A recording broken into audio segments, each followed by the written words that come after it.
নমস্কার, আমি আদিত্য ঘোষ। আপনাদের সকলকে আমাদের ইউটিউব চ্যানেল ইনভেস্টমেন্টে স্বাগত। আজ আপনাদের সাথে দুটি কর্পোরেট অ্যাকশন নিয়ে একটু আলোচনা করব, বোনাস শেয়ার ইস্যু এবং স্টক স্প্লিট। রিসেন্টলি 29শে আগস্ট রিলায়েন্স বোনাস শেয়ার ইস্যুর কথা ঘোষণা করে এবং 5ই সেপ্টেম্বর রিলায়েন্স ইন্ডাস্ট্রির বোর্ড 1:1 রেশিওতে বোনাস শেয়ার ইস্যু অ্যাপ্রুভ করেছে। অর্থাৎ এক কথায় রিলায়েন্সের প্রত্যেক শেয়ার হোল্ডাররা তাদের একটি শেয়ারের এগেনস্টে আরেকটি করে বোনাস শেয়ার পেতে চলেছে। এর আগেও রিলায়েন্স কিন্তু 5বার বোনাস শেয়ার ইস্যু করেছে, যেটা 1980, 1983, 1997, 2009 এবং 2017 সালে। তো এখন প্রশ্নটা হলো, এই বোনাস শেয়ার ইস্যুর কারণে অ্যাজ এ ইনভেস্টর আপনার কি কোনো লাভ হতে চলেছে? তো এটা বোঝার জন্য আমাদের সবার আগে বুঝতে হবে বোনাস শেয়ার ইস্যু কি। তো চলুন একটু ছোট করে বোনাস শেয়ার ইস্যু সম্পর্কে জেনে নেওয়া যায়। বোনাস কথাটার অর্থ হলো কিছু এক্সট্রা পাওয়া। যেমন সামনে পুজো আসছে, পুজোতে হয়তো অনেকেই আপনারা বোনাস পাবেন, অর্থাৎ যেটা আপনাদের নর্মাল স্যালারি সেটার বাইরে আমরা যখন কিছু এক্সট্রা পাই সেটাকেই বোনাস বলা হয়। এক্ষেত্রেও তাই, বোনাস ইস্যুর মানে হলো the allocation of additional shares two existing share holder. অর্থাৎ আগের যারা শেয়ার হোল্ডার রয়েছে তাদের যখন নতুন শেয়ার বা অ্যাডিশনাল কোনো এক্সট্রা শেয়ার ইস্যু করা হয় বা অ্যালট করা হয়, সেটাকেই বলে বোনাস ইস্যু বা বোনাস শেয়ার ইস্যু। তো চলুন এবার একটা উদাহরণের সাথে এটা বুঝে নেওয়া যায়। আমরা যেহেতু রিলায়েন্স নিয়ে আলোচনা করছি, রিলায়েন্সের উদাহরণ দিয়ে আমি আপনাদেরকে বোঝাই। ধরুন আপনার কাছে এই মুহূর্তে রিলায়েন্সের 10টি শেয়ার রয়েছে, যার অ্যাভারেজ প্রাইস আমি ধরলাম 3,000 টাকা। তাহলে আপনার টোটাল ইনভেস্টমেন্ট ভ্যালু হচ্ছে 30,000 টাকা। এবার রিলায়েন্স যেহেতু 1:1 রেশিওতে বোনাস অ্যাপ্রুভ করেছে, অর্থাৎ আপনি প্রতি একটি শেয়ারের এগেনস্টে আরেকটি করে নতুন বোনাস শেয়ার পাবেন। অর্থাৎ আপনার বোনাসের পরে বা বোনাস শেয়ার পাওয়ার পরে আপনার টোটাল নাম্বার অফ শেয়ার হবে কত? এখন যদি 10টা হয় সেটা দ্বিগুণ হয়ে হবে 20টা। কিন্তু এক্ষেত্রে আপনার নাম্বার অফ শেয়ার যেরকম দ্বিগুণ হবে, শেয়ার প্রাইস কিন্তু অর্ধেক হয়ে যাবে। অর্থাৎ আগে আপনার কাছে 10টা 3,000 টাকার শেয়ার ছিল, টোটাল ইনভেস্টমেন্ট ভ্যালু ছিল আপনার 30,000 টাকা। এখন আপনার নাম্বার অফ শেয়ার হবে 20টা, কিন্তু শেয়ার প্রাইস হয়ে যাবে 1,500 টাকা। অর্থাৎ আপনার টোটাল ইনভেস্টমেন্ট ভ্যালু কিন্তু সেই 30,000 টাকাই থাকবে। তাহলে এক্ষেত্রে কিন্তু আপনার ইনভেস্টমেন্ট ভ্যালুতে কোনো রকম চেঞ্জ হলো না, তবে এর কারণে কোম্পানির ব্যালেন্স শিটে কিছু চেঞ্জেস হয়ে থাকে। এর মতোই আরেকটি কর্পোরেট অ্যাকশন হলো স্টক স্প্লিট। স্প্লিট এই কথাটার অর্থ হলো ভাঙা। অর্থাৎ কোনো স্টককে যখন ভেঙে কয়েকটি টুকরো করা হয়, সেটাকেই বলা হয় স্টক স্প্লিট।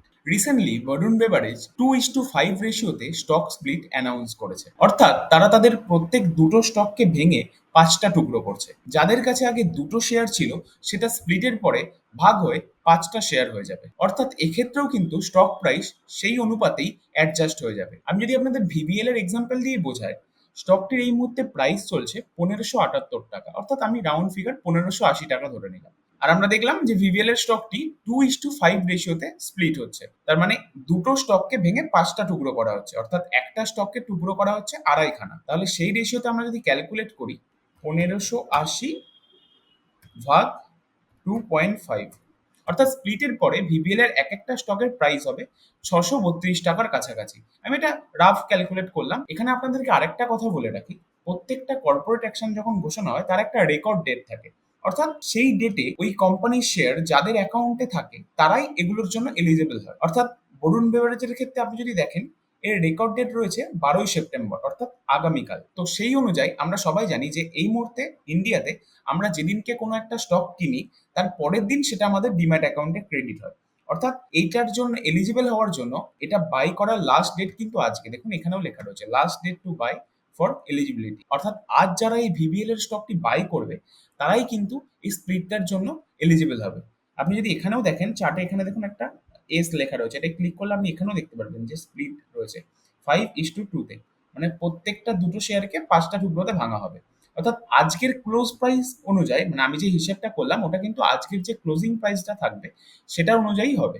সেটাকে ওই 2.5 দিয়ে ভাগ করলে আপনি নেক্সট দিনের প্রাইসটা পেয়ে যাবেন।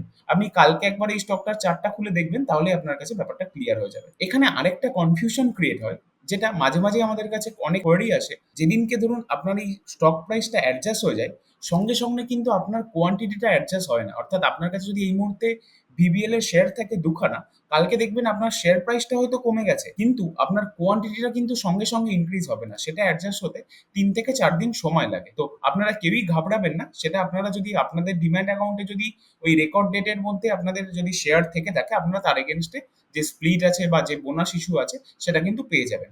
আর রিলায়েন্সের ক্ষেত্রে কিন্তু এখনো রিলায়েন্স তাদের রেকর্ড ডেট ঘোষণা করেনি, সেটা তারা পরে আলাদা করে জানাবে বলেছে। তো মোরাল অফ দ্য স্টোরি আমরা কি বুঝলাম? ভিভিএল এর ক্ষেত্রে স্টক স্প্লিট করে যেরকম স্টক নাম্বার অফ স্টক বেড়ে যাবে, সেক্ষেত্রে স্টক প্রাইসও কিন্তু অ্যাডজাস্ট হয়ে কমে যাবে।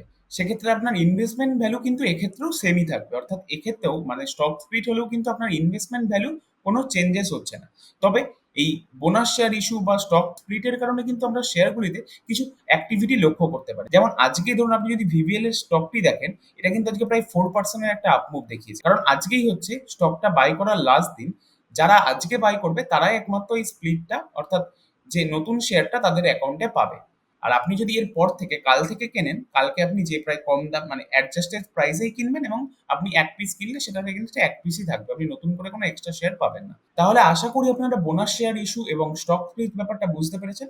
তাও খুব শর্টে আমি আরেকবার বুঝিয়ে দিচ্ছি। বোনাস শেয়ার হলো যখন কোনো কোম্পানি তাদের এক্সিস্টিং শেয়ার হোল্ডারকে বোনাস শেয়ার ইস্যু করে, আর স্টক স্প্লিট হলো যখন একটা স্টককে ভেঙে স্প্লিট করা হয়, অর্থাৎ ভেঙে টুকরো করা হয়। এই দুটো কর্পোরেট অ্যাকশনই অনেকটা একই রকম হলেও এদের প্রধান পার্থক্য হলো কোম্পানির অ্যাকাউন্টিং এ। এই দুটির ফলে কোম্পানির ব্যালেন্স শিটে যে চেঞ্জেস গুলো হয় সেটা দুটোর ক্ষেত্রে আলাদা আলাদা হয়। যেমন বোনাস ইস্যুর ক্ষেত্রে কোম্পানির ফেস ভ্যালু কিন্তু একই থাকে, কিন্তু এক্ষেত্রে কোম্পানির শেয়ার ক্যাপিটাল বৃদ্ধি পায়। তবে স্টক স্প্লিটের ক্ষেত্রে কিন্তু কোম্পানির ফেস ভ্যালুকেও স্প্লিট করা হয়। যেমন আমরা যদি বরুণ বেভারেজের ক্ষেত্রেই দেখি, কোম্পানির এই মুহূর্তে ফেস ভ্যালু রয়েছে ৫ টাকা, যেটা স্প্লিটের পর কমে হয়ে যাবে ২ টাকা। তো এখন প্রশ্নটা হলো, তাহলে এই কোম্পানিগুলো স্টক স্প্লিট বা বোনাস শেয়ার ইস্যু করে কেন? এর পেছনের প্রধান কারণ হলো, আপনি যদি রিলায়েন্সের কথাটাই ভেবে দেখেন, রিলায়েন্সের একটা শেয়ার এই মুহূর্তে ট্রেড করছে ৩,০০০ টাকার কাছাকাছি। এবার অনেক রিটেল ইনভেস্টররা রয়েছে যারা হয়তো ৩,০০০ টাকা দিয়ে একটা শেয়ার অ্যাফোর্ড করতে পারে না, বা তারা যদি শেয়ারটা কম থাকে তারা প্রত্যেক মাসে অল্প অল্প করে এই শেয়ারগুলোতে অ্যালটমেন্ট বাড়াতে পারে। সেক্ষেত্রে মেন যেটা সুবিধা হয় সেটা হচ্ছে শেয়ারটা অ্যাফোর্ডেবল হয়ে যায়, এর কারণে রিটেল পার্টিসিপেন্ট বাড়ে এবং স্টকে লিকুইডিটি বেড়ে যায়। অর্থাৎ আপনি ভাবুন যে স্টক আগে যদি রিলায়েন্সের ১০০টা শেয়ার থাকতো, এবার সেটা বোনাস শেয়ার ইস্যুর পরে ২০০টা হয়ে যাবে। অর্থাৎ ভলিউম এবং লিকুইডিটি দুটোই বৃদ্ধি পায় এবং এর ফলে রিটেল ইনভেস্টরদের অ্যাভারেজিং করতেও অনেক সুবিধা হয়। আরেকটা কথা আপনাদেরকে বলে রাখি, আমাদের অনেকেরই ধারণা আছে যে একটা স্টকের প্রাইস যত বেশি হবে কোম্পানিটিও ততটাই বড়। সেক্ষেত্রে আপনাদের একটা উদাহরণ দিয়ে বোঝাই, এমআরএফ এই কোম্পানির নামটা অনেকেই শুনেছেন। এটা একটা টায়ার ম্যানুফ্যাকচারিং কোম্পানি। আপনি দেখেন এর একটা স্টকের প্রাইস কিন্তু ১,৩৬,০০০ টাকা, অর্থাৎ ১,০০,০০০ টাকারও বেশি। কিন্তু আমি যদি এমআরএফ এর টোটাল মার্কেট ক্যাপ দেখি, অর্থাৎ মার্কেট ক্যাপ মানে কি, number of share into current market price. তো এই কোম্পানির যতগুলো শেয়ার আছে সেটাকে যদি আমরা এর কারেন্ট মার্কেট প্রাইস দিয়ে গুণ করি তাহলে আমরা এই মার্কেট ক্যাপটা পাই।